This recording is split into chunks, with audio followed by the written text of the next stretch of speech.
And I'm just going to ask that you use that umbrella to cover our camera so that it doesn't get damaged. Commissioner Masiapato, these people are saying that you don't want to allow them into South Africa yet. They say they have passports. No, they don't have passports. Oh, by the way, if, for example, somebody says that they have passport, it depends if that passport is legitimate or not.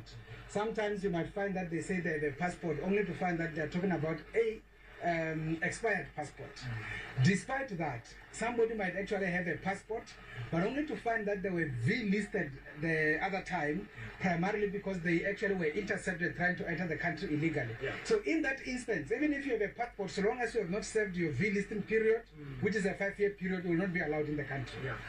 One of the reasons they say is because they work in South Africa, particularly here in the border town of Musina, to help pack for the travelers who travel between South Africa and Zimbabwe, carry their bags and goods and all that, and they make a living out of that. And they say every time, because some of them travel between these two countries maybe 3 times a day, you want to stamp their passports, and as a result, it's expensive for them to every now and again get a passport. Is it unfair for them to expect that you give them an exemption of sort? Yeah, maybe let me put it this way, which is very much clear. The Border Management Authority is a ground implementing structure of the country. The BMA does not have any policy making protocols. If there is to be an exemption, if there is to be a special dispensation of some sort, that will have to be done by the Department of Home Affairs. That cannot be done by the BMA.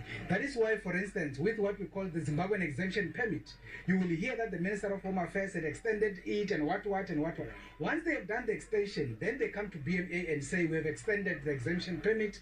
It's not the BMA that does that. It is actually the department that does that, because they are the custodians of policy. So in this instance, if, for example, there is to be a changed policy to say that for these people, because they are moving in and out here, they are making business here, there should be a special exemption, that must be the conversation. We will participate in it, but it will be a conversation between the Department of Home Affairs and the Ministry of Interior in Zimbabwe. Once that has been agreed politically, as well as at the policy level, we will then can get the instruction. But for now, we follow the existing protocols. We can't stamp them. I mean, we cannot say we are not stamping them.